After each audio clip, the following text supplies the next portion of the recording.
Друзья, всем привет! Вы на канале Big Trip Vlog. Всем огромный привет из Мьянмы. Мы находимся на пляжном курорте Нгве Саунг. И помимо больших слонов, мы вам покажем наш отель с безлюдным пляжем.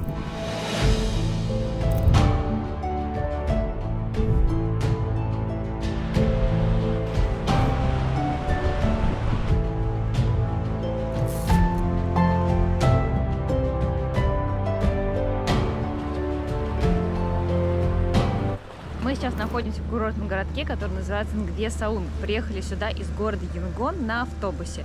Ехали примерно 6 часов. Остановились в отеле The Emerald Sea Resort. Проходим внутрь. Здесь такие, знаете, ворота, практически как на Бали. И сразу попадаете на территорию, где очень много зелени.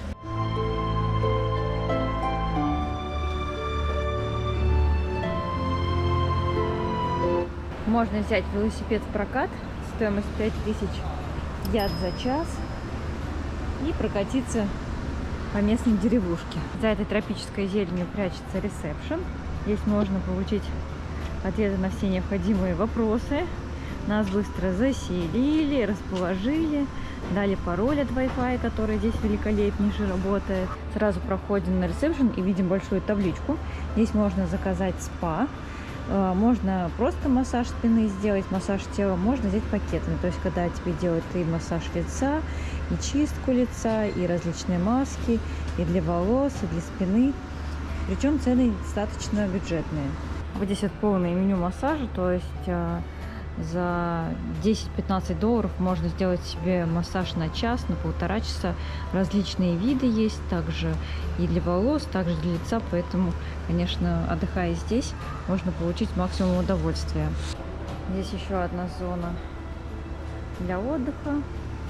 Здесь еще такая приятная погода, несмотря на то, что сейчас жарко, внутри этого помещения дует небольшой ветерок, приятные запахи, играет тихо музыка. Пойдем сейчас еще сюда. Здесь стоит статуя Будды, старинный винтажный шкаф. Также здесь можно приобрести небольшие сувениры, напоминающие вам об отдыхе в Мьянме.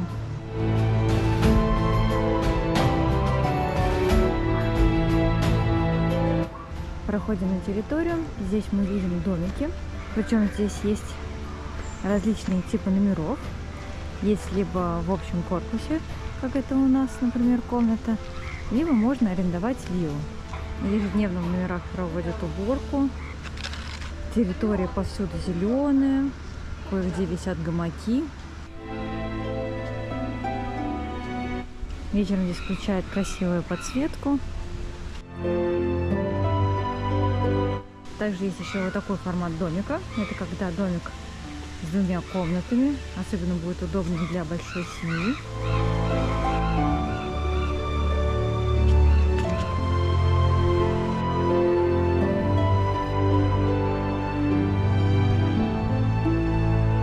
Также на территории есть настольный теннис. При желании можно также поиграть.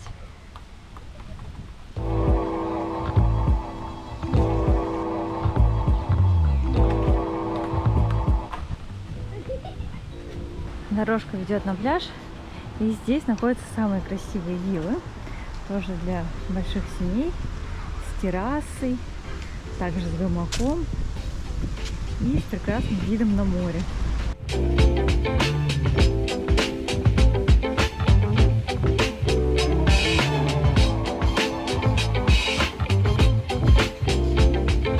Проходим на пляж. Здесь широкая береговая линия. Ярко светит солнышко. Также на пляже есть качели. Только проведу вам обзор комнаты. На пляж мы еще вернемся. И, конечно же, здесь искупаемся. Теперь уходим с пляжа и возвращаемся на территорию. Идем в сторону бассейна.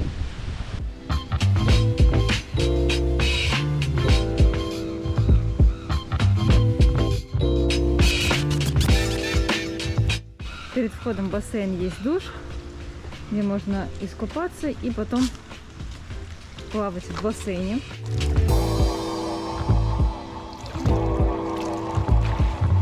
Как Как видите, здесь достаточно лежаков. Можно из ресторана заказывать себе различные закуски, блюда, отдыхать, расслабляться. Также здесь есть детский бассейн, в котором я сейчас нахожусь.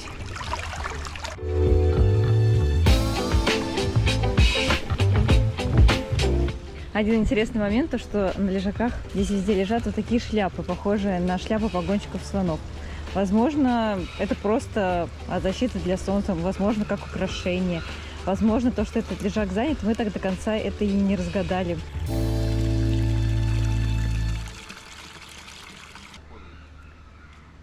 Также на территории есть ресторан. Более подробно мы вам покажем его на завтраке или ужине. Завтрак входит в стоимость проживания, ужин по меню. Много столиков, также здесь прохладно, приятно.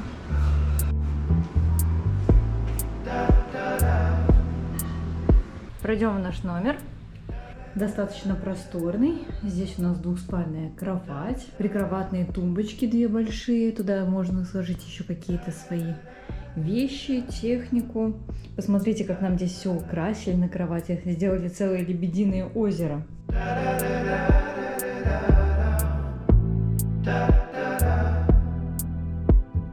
Также у нас есть два кресла, столик, две кружки. Обязательно чай, кофе. Помимо этого у нас есть рабочая область. Здесь стол, два меню. Одно спа-меню, другое от ресторана. Причем цены на спа очень такие, знаете, лояльные. За 30 тысяч кьят можно сделать себе массаж. Также здесь у нас большое зеркало. Есть телевизор, чайник, шкаф, где можно расположить все свои вещи вместительный. Помимо этого у нас есть холодильник, мини-бар. За дополнительную стоимость различные напитки, причем стоимость тоже не такая высокая. Также еще нам оставили бутылочки с водой, чтобы их можно было брать на пляж. В номере отлично работает Wi-Fi, и еще у нас есть балкончик, диванчик здесь, хоть можно расположиться, дышать свежим воздухом. Теперь пройдем в ванную комнату. Здесь у нас зеркало, раковина, набор мыла, зубные щетки, расчески, унитаз. И здесь у нас тропический душ, просто лейка. И, конечно же, есть шампунь, кондиционер, гель для душа, мыло.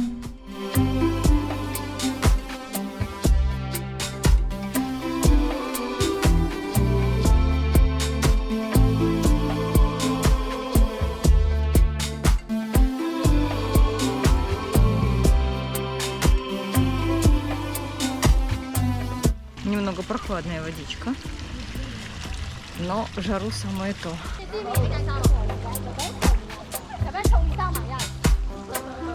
Мне сейчас принесли кокосик. Вот такой кокос замечательный, всего лишь за 3000 кьят.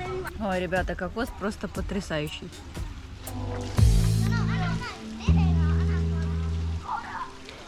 Сейчас мы чилим у бассейна и заказали небольшой перекус в виде картошки фри и ждем еще морепродукты во фритюре.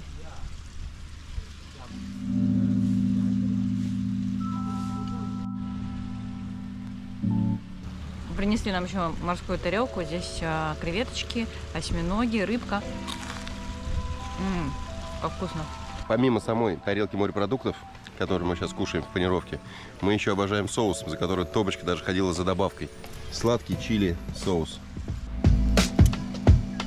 Сейчас проходим к морюшку.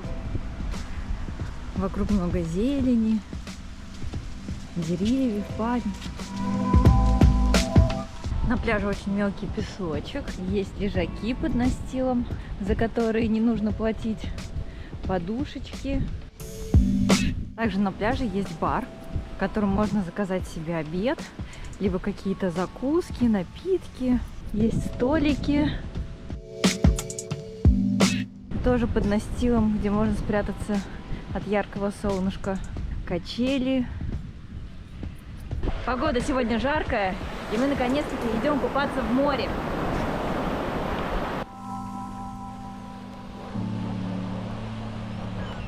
Поскольку песочек хоть и мелкий, но не белоснежный, а с небольшой сероватой примесью вулканической, то водичка тоже не обладает, скажем так, лазурным цветом. Но в любом случае она здесь чистая, небольшие волны. Отдыхающих очень мало, практически никто не купается. Хотя береговая линия очень длинная у этого пляжа. Порядка 15 километров простирается. Очень приятно купаться в такой теплой водичке, на волнах небольших. Конечно же, не хватало нам такого морского отдыха. За все время нашей зимовки мы впервые купаемся в море.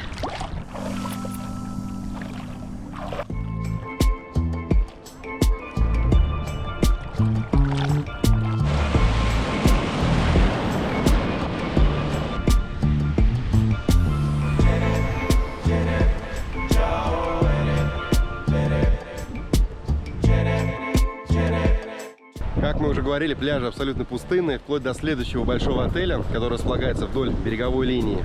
А из развлечений на этом пляже есть катание по пляжу на квадроцикле, на лошади. Также можно прокатиться на банане, но уже по морю. И есть прогулка на катере, которая отвезет вас на небольшие островки. Также снорклинг и даже дайвинг.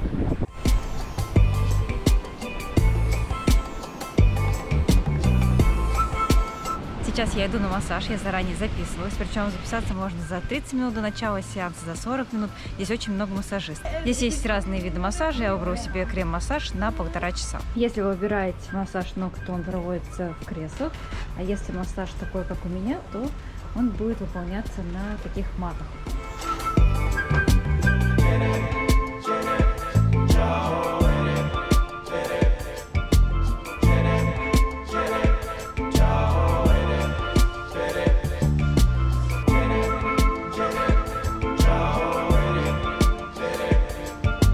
Расслабляющий массаж в то же время такой полезный, они знают точки самые болевые, поэтому после такой процедуры я прям, знаете, как будто бы заново родилась.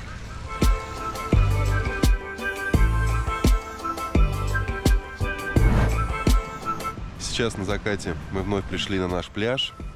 Очень приятная здесь атмосфера, садится солнышко, выходят люди гулять.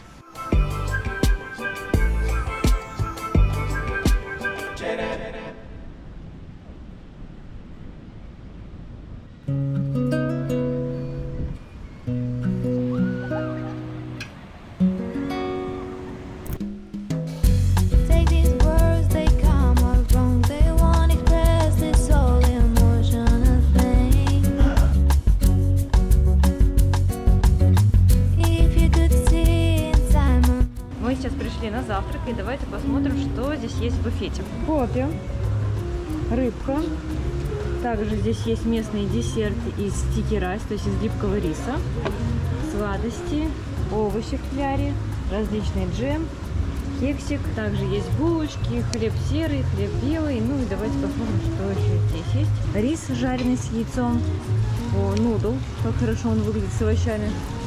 Еще один нудл, но уже другого вида. Также есть овощи, сосиски, ветчина, картошка, помидорки. И вот здесь еще дополнительно можно заказать себе яйца жареные, либо омлет. Вот как раз сейчас мне жарят яйцо.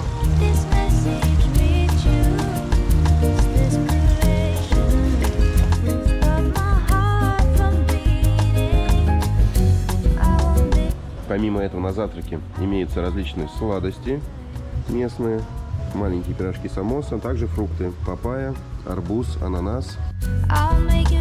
Еще самостоятельно вы можете здесь приготовить себе чай, либо кофе, либо налить сок.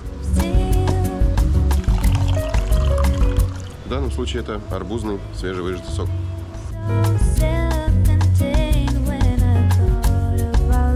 Пока Том набрала целую тарелку фруктов на завтрак, еще вам скажу пару слов о том, что фрукты и даже сладости приносят вечером в качестве десерта. Поэтому каждый вечер очень приятно получать такую сладкую вкусняшку. Этот ресторан открыт с утра до вечера, поэтому в любое время вы можете здесь что-то перекусить, либо полноценно поужинать. Ну а мы поужинаем в другом месте, в ресторанчике. Обязательно переходите в раздел Shorts на ютубе. Именно там мы показываем вкусную локальную еду. В Нгве Саунд не так много достопримечательностей, и основные из них мы собираемся посмотреть прямо сейчас. На ресепшене нашего отеля мы заказали тук-тук за 60 тысяч кьят. Вот как раз он подъезжает. Возможно, на дороге можно сторговаться было дешевле. Также можно было бы арендовать скутер за 40 тысяч кьят примерно. Но мы решили Раз уж отдыхаем, то отдыхаем по полной, поэтому отправляемся на тук-туке смотреть главные достопримечательности этой деревушки.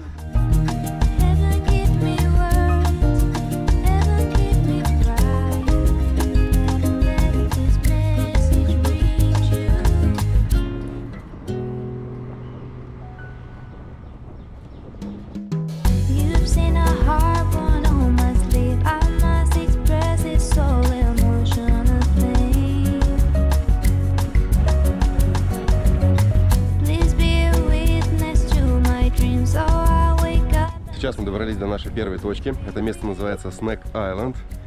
Сюда мы ехали около получаса. Вначале по асфальтированной, хорошей дороге. Потом дорога сменилась на грунтовую. Поэтому добирались по кочкам. Но в любом случае путь не такой сложный. И сейчас мы планируем добраться вот сюда. Пройти пешочком до Снэк Айленд.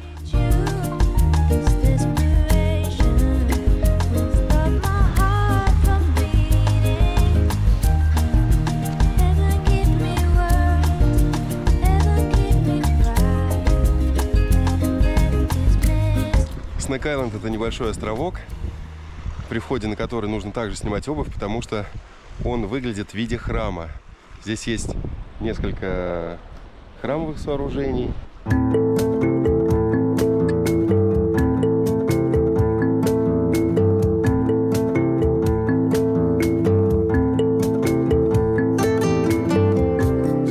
Этот остров так называется не потому, что он имеет форму змеи, а потому, что они здесь действительно водятся. И одну из них мы можем увидеть за этим камнем.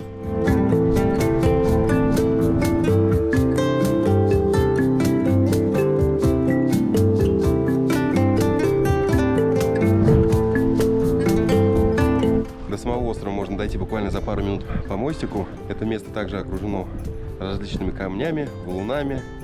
Ну а здесь мы видим огромную статую змеи, на которой восседает Будда.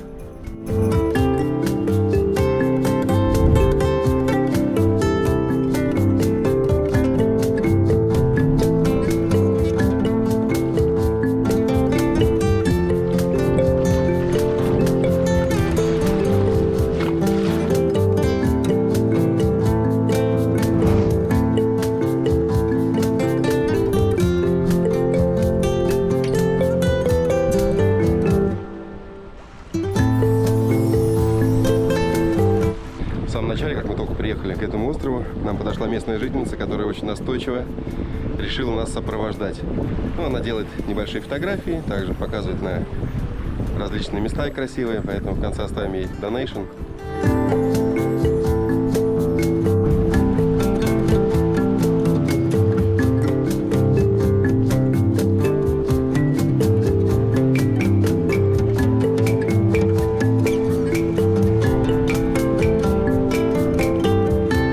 На самом деле нам еще повезло, потому что мы дошли до этого острова по мостику во время отлива. А когда здесь прилив, мостик уходит под воду, и возможность добраться до этого острова остается только на лодке. Местные приносят змеи в подношение в виде кокоса, йогурта и других сладостей.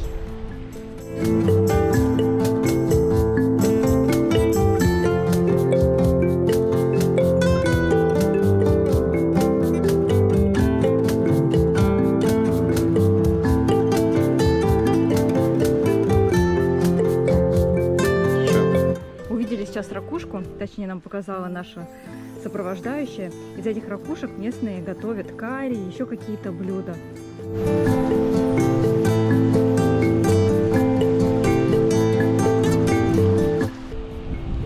Увидели сейчас большого крабика, который пытается спрятаться и убежать. Здесь рядом местные торгуют сувенирами, кокосиками, и нам предложили выпить кокоса. Но так как у них туристов немного, они пытаются хоть как-то заработать, мы согласились выпить кокосик.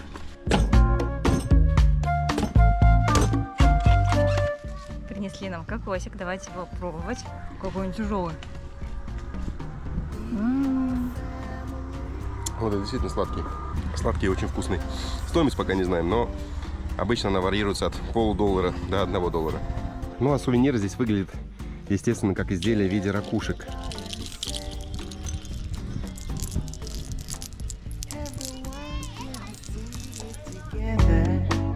As we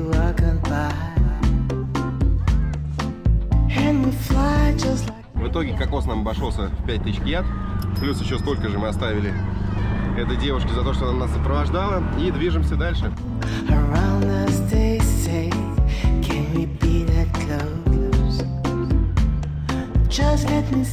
Буквально в 3 минутах езды от прошлого места располагается храм 3 пагод.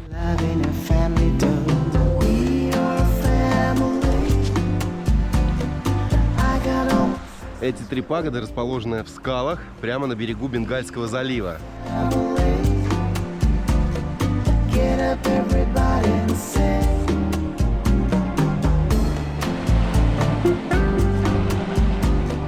Я бы, конечно, на месте местных жителей уже давно бы здесь устроил субботник, потому что мы видим очень много мусора.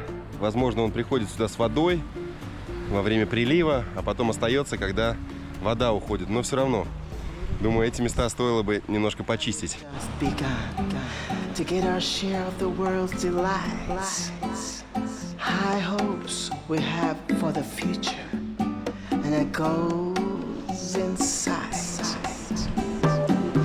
Мы видели эти пагоды издалека, а теперь видим совсем близко. Вот первая, вот вторая пагода на скале, и вот третья.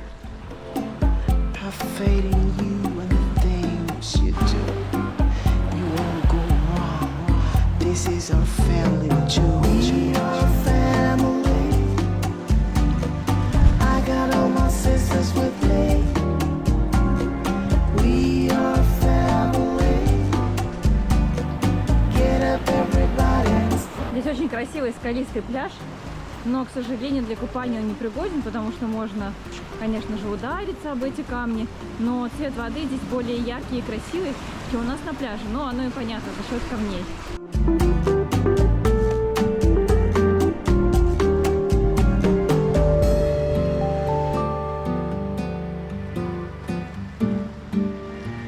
Посетили 3 пагоды, но на самом деле я вижу их целых 4, обратите внимание. 1, 2, 3 и 4.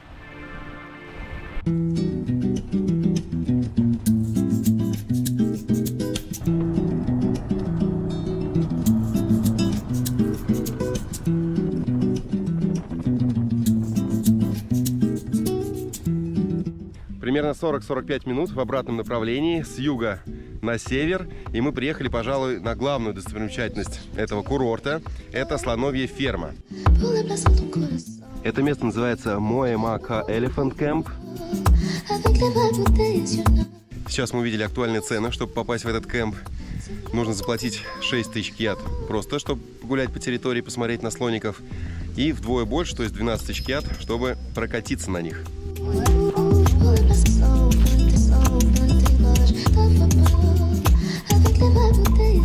Мои дружочки на сегодня. Кто-то, один из них, повезет сегодня меня кататься.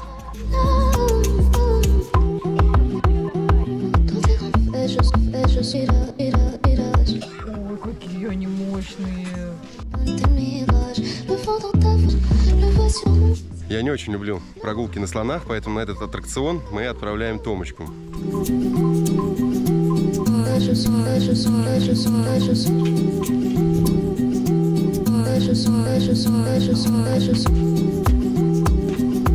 Так, я уже катаюсь на этом слонике. Кстати, здесь очень удобная сидушка, специально такая, знаете, безопасная для туриста. У меня даже есть ограждение.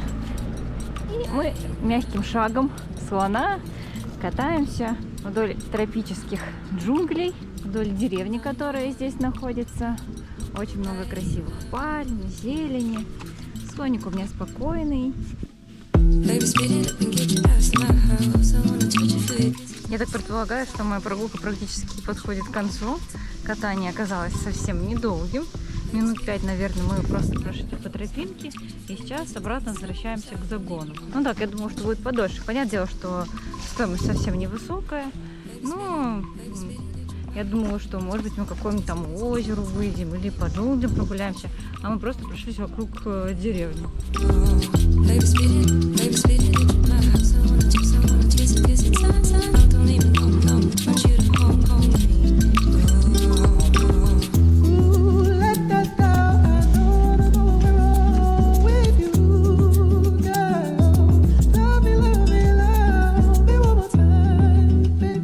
что, ваша прогулка была совсем недолгой, минут 10, наверное, по кругу. Да, мне кажется, даже поменьше. Но ничего страшного. С одной стороны, конечно, мне грустно, что так мало я могла пообниматься с моим слоником. Но с другой стороны, зато слон выполнял не так много работы. Как мы знаем, в этом кемпе живут 5 слонов. Среди них 3 мальчика и 2 девочки. Но узнать какую-то более подробную информацию очень сложно, потому что вот даже информация, которая написана на информационном щите, здесь все на местном бирманском языке, потому что по-английски практически никто не говорит.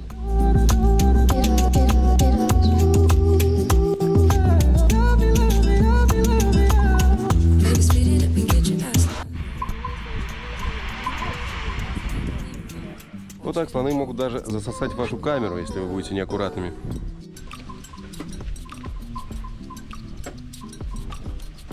Нет, только не целоваться. Нет, пожалуйста. Не обижайся, у тебя очень сопливый нос.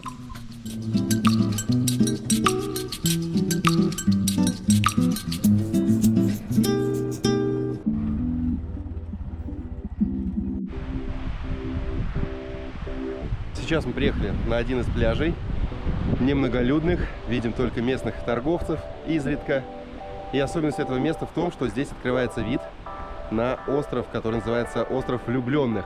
До него также можно дойти пешком.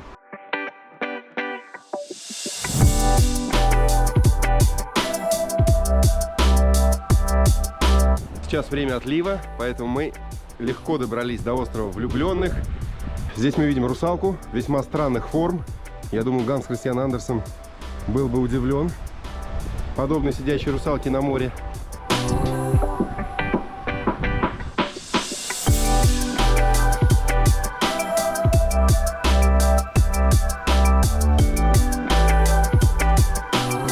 Ну и какое же красивое место в Мьянме обходится без Будды. Сейчас мы поднимемся в этот храм небольшой.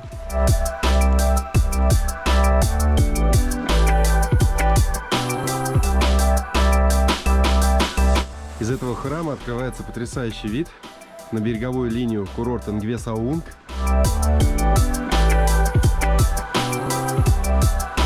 Сейчас увидели еще одну большую крутую лестницу, поэтому поднимаемся наверх в поисках более шикарных видов.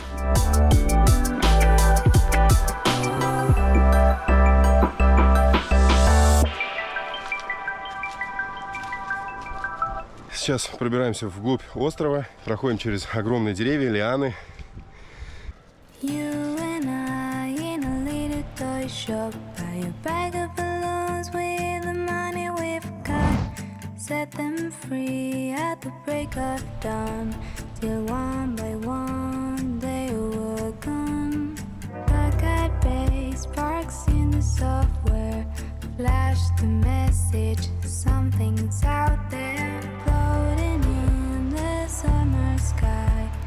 Сейчас спустились вниз уже с острова Влюбленных. И еще пару слов хотим добавить о курорте, в котором мы находимся, Нгве Саунг.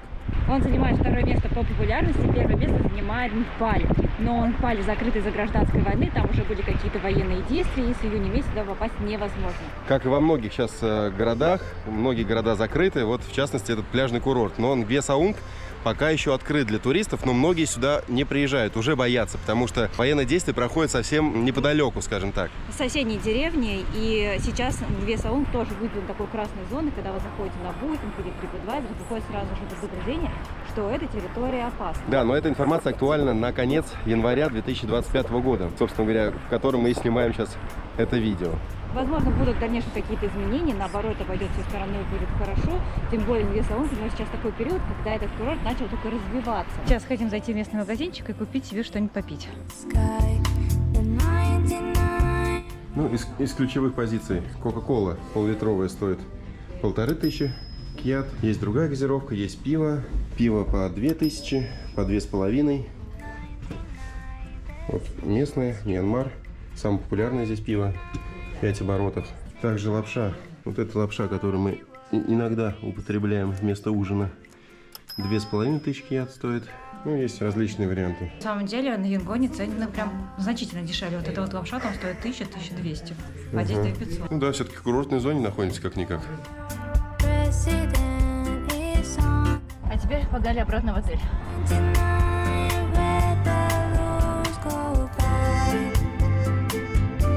В итоге наше сегодняшнее приключение на тук-туке продолжалось чуть меньше, чем 4 часа. Выехали мы в 11, сейчас время почти 3 часа. Посмотрели почти все главные достопримечательности, их не так много здесь на этом, мне всегда хочется сказать, острове, но на самом деле это не остров, но жизнь здесь похожа на островную, да. Нгве-Саунг, надо запомнить название, друзья, запоминайте Нгве-Саунг, запоминайте название этого курорта. Я думаю, лет через 5-10 разовьется этот курорт до масштабов, я не знаю, какого-то курорта на Вьетнаме, да, что-то Да. вот подобное. Место в любом случае приятное, чистое море, здесь спокойно, можно поделать массаж, можно поесть, посмотреть какие-то другие места, на другие пляжи съездить. Поэтому все в ваших руках. Да, ну а мы еще раз благодарим нашего водителя и прощаемся с ним. Thank you, bye-bye. Bye-bye. Знаете, куда я сейчас бегу? Осталась последняя минута заката. В общем, после нашей сегодняшней экскурсии по Нгве-Саунг мы искупались, я сходила снова на массаж, и сейчас я бегу сюда, потому что красивый закат. У-ху. Я успела. Вчера солнышка не было, уже 6 часов 1 минуту. Мы здесь сидели, смотрели, наблюдали за закатом. Вот. Сейчас время 6. Я успела посмотреть, как садится солнце. Кирилл говорит, его разморило, поэтому он остался лежать у Басика. Знаете, мы ехали в Нгве-Саунг без каких-либо ожиданий, но получили максимум от этого места. Даже и непонятно, что может быть еще лучше. Спокойный пляж, безлюдный, нет шума, спокойствие, природа, действительно красивая природа. Есть хорошие отели. Конечно же, выбирайте тоже наш отель Эмиральто, он есть на букинге. Достойный сервис за небольшие деньги. Поэтому мы супер довольны отдыхом. Надеемся, что вам понравился этот выпуск, был полезен. Теперь вы знаете, что есть в Мьянме также еще и пляжный отдых. И если здесь все будет спокойно, обязательно приезжайте и посещайте это место. Не забывайте поставить лайк этому выпуску, подписаться на наш канал, если еще не подписаны. И всем до новых встреч снова в Мьянме. Пока!